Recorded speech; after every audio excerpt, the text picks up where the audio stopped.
I'm Timber, and welcome back to my channel, your sanctuary for all things home, health, and style. With the start of every new year, I like to pay special attention to each room in my home, doing a deep clean and declutter.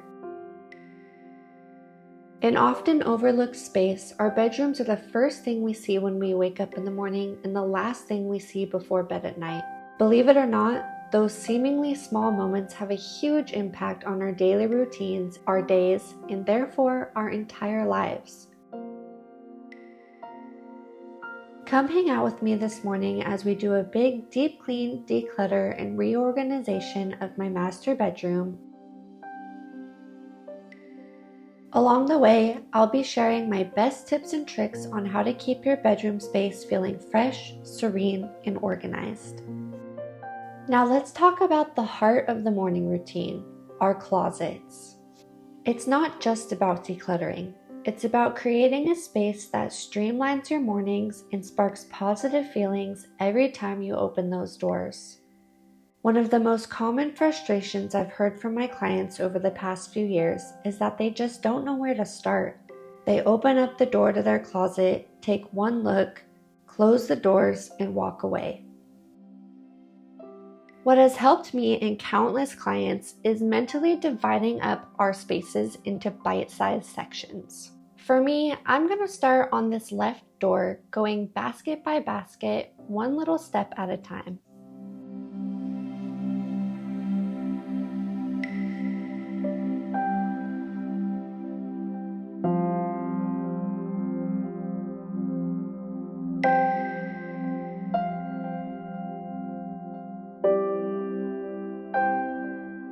Now that we've successfully completed the first little portion of our closet, let's move on to the next. I'm going to continue working top to bottom, left to right, all the way around my closet until I'm all finished. I like to start by tidying up what I know I'm going to keep and then moving on to decide what items I want to let go of.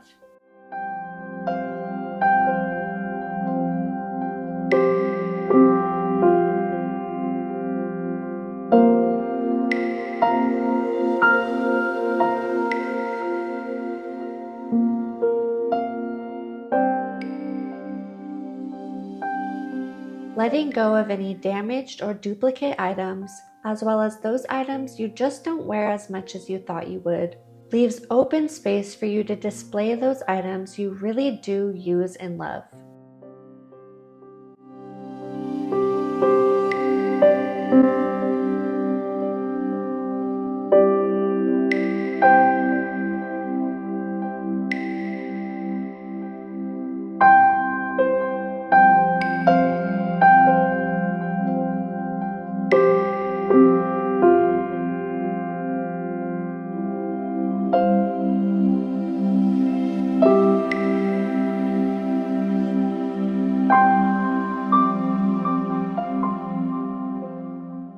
Now that my shoes have finally been taken care of, I can move on to the center portion of my shelf. This is where I keep my bathing suits and my winter clothes.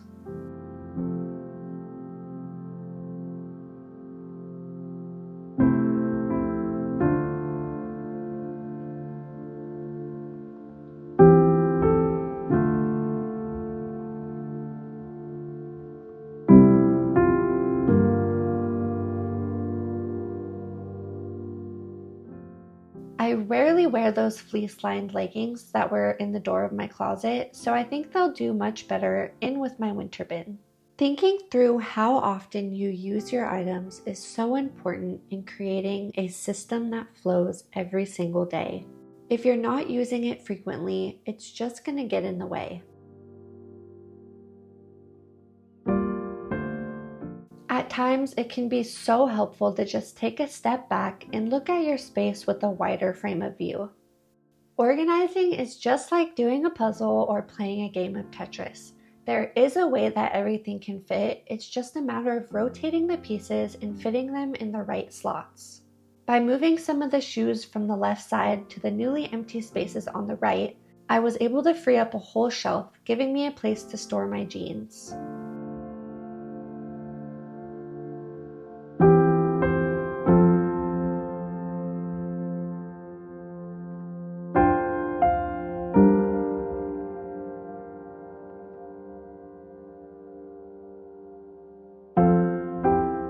thinking through your daily routines is instrumental in organizing your space. You want your spaces to work with your lifestyle, not the other way around. Because it's so hot in Texas, I rarely wear jeans, and because I was storing my shorts separately from my skirts, I was always forgetting to wear my skirts. Clearing up the space on the top shelf to store my jeans will allow me to put my skirts in with my shorts, and therefore I will see them and wear them more often.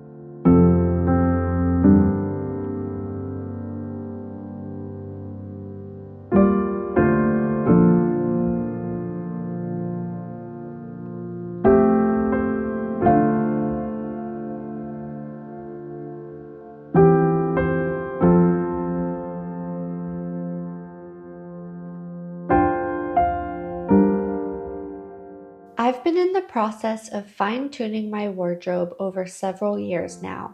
For you beginners out there, a great place to start is by turning your hangers the opposite direction and placing the items back into your closet. In 6 months or at the end of the year, take a look back at your closet and see which items are still turned around. If the hanger hasn't been switched to the correct direction, that means you haven't worn the item and can likely let go of it.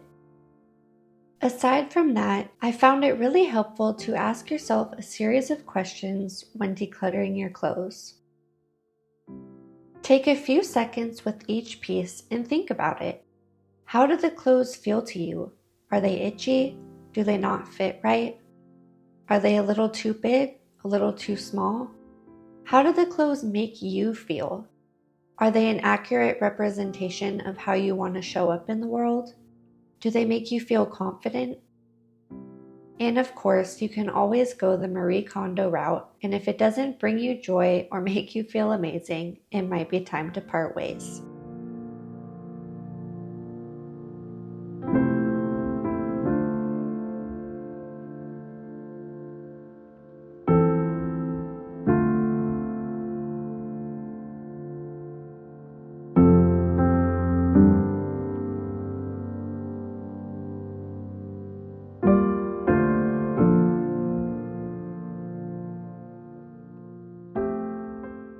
And once you've decluttered your wardrobe, I encourage you to set some boundaries for the next few years.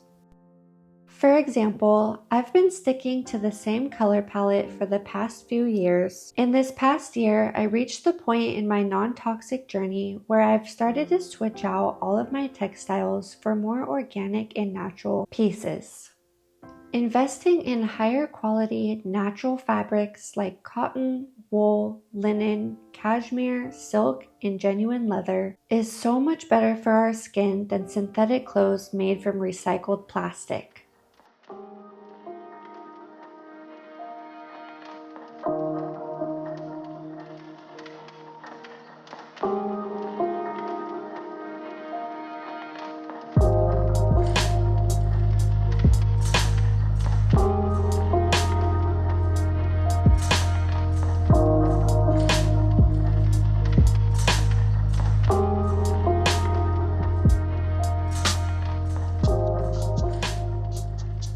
What happens with those pieces that you really don't need but you just can't let go of? Well, there's a few options really. Let's take this super awesome studded belt for example. I've had this since the 7th grade, and even though I haven't worn it probably since 8th grade, I just can't get rid of it. For those items that my clients just cannot let go of, I often recommend storing them in a separate sentimental bin. You can store your items safely in a basket or bin and pull it down for a look anytime you want to take a trip down memory lane.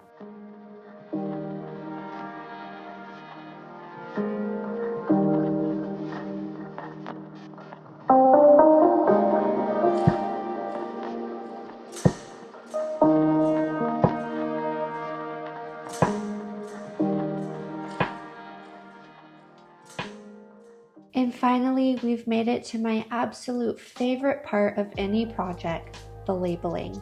I'm using my tried and true labels that I get in bulk off of Amazon and this really nifty museum putty to hold them in place. We've lived in this house for 2 years now, and these things have been driving me crazy. Luckily, that ends today because with this museum putty, they will no longer be sliding around. Labeling is such an important part of every organizing project. They help you, your husband, your kids, your in-laws, your house cleaners, or anybody know exactly where things go.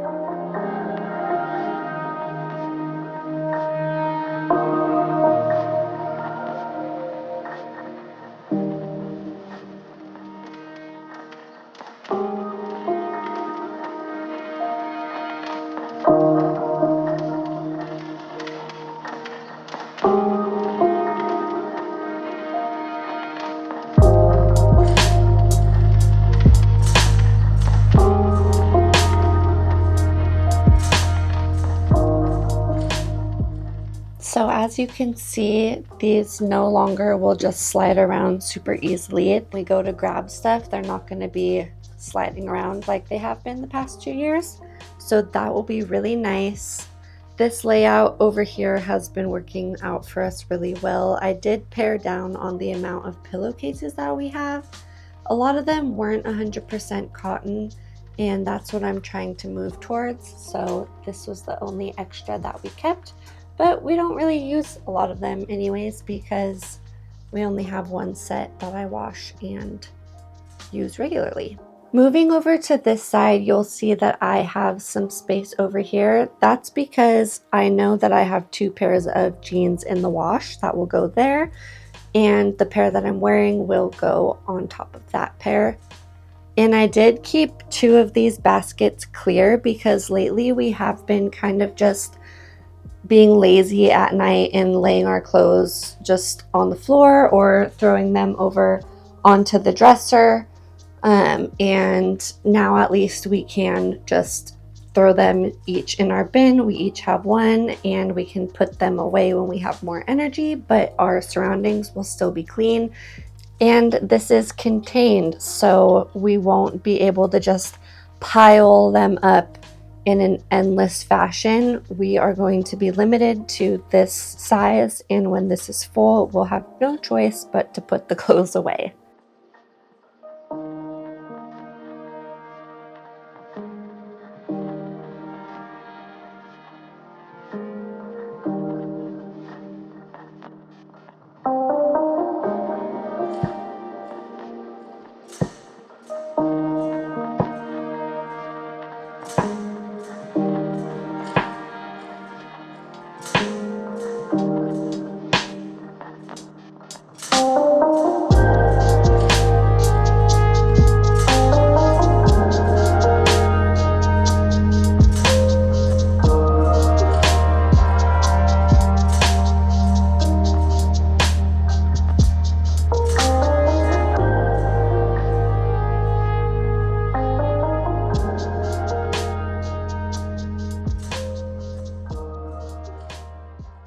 A lot of times I feel like people find their donation centers after they create their donation piles, but I would actually recommend doing it the opposite way. Having a clear vision in your mind of where your items are going to be passed on to can make it so much easier to give them to a better home.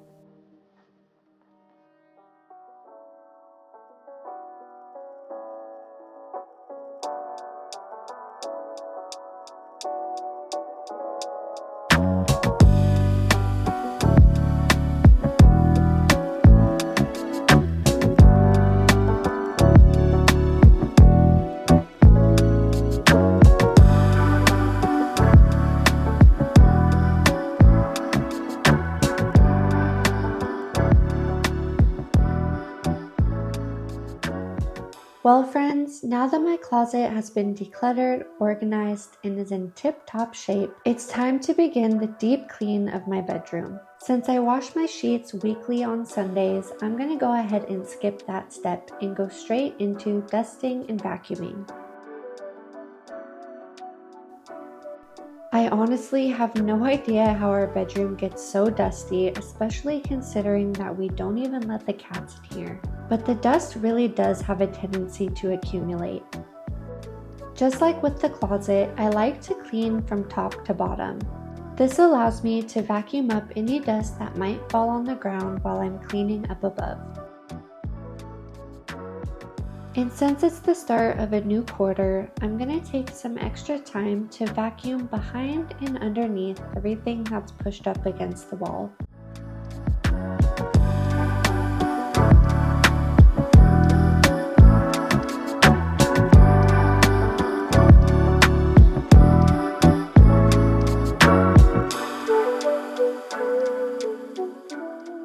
I think baby wipes are the perfect solution for baseboards. They're so easy, they have just the right amount of moisture, and if you get the right ones, they're completely non-toxic.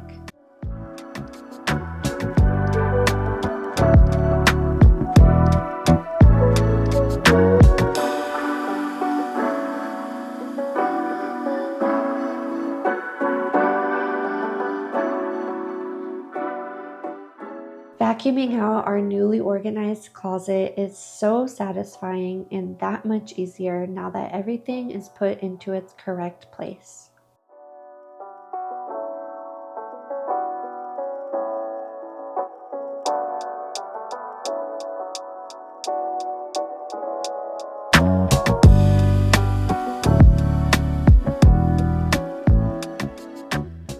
Working around the perimeter of the room, I'm going to continue dusting and vacuuming top to bottom and finishing off with wiping the baseboards. These old photographs of my great-grandpa and his friends riding horses are some of my most favorite items in my entire house.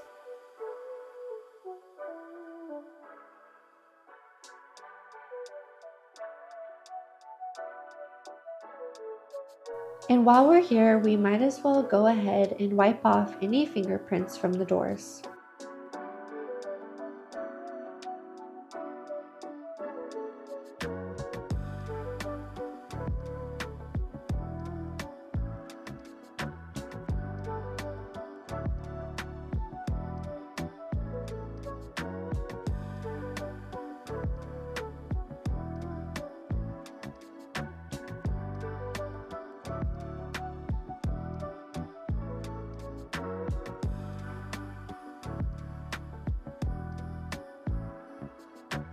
We got this air purifier back when we were living in California and dealing with annual wildfires. While we luckily haven't had to deal with wildfires since moving to Texas, we still like fresh air. I mean, who doesn't? So we use our purifier every single night.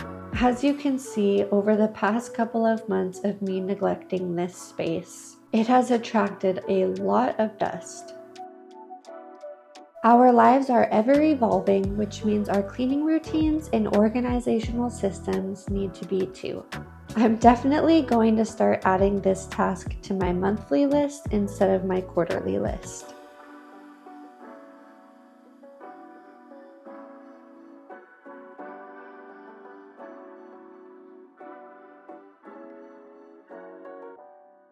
And while we have a moment, I really want to take a time to say thank you to anybody who subscribed to me from my first video. I told less than 10 people about my video and my channel, so the fact that my last video got almost 400 views is absolutely mind-blowing and I am so grateful. I also picked up a few new subscribers that I don't know in person, so I just want to take a moment to say hi and thank you. For some reason, I didn't get an email notification telling me the names of every new subscriber, but Mona AB, hopefully I'm saying that right.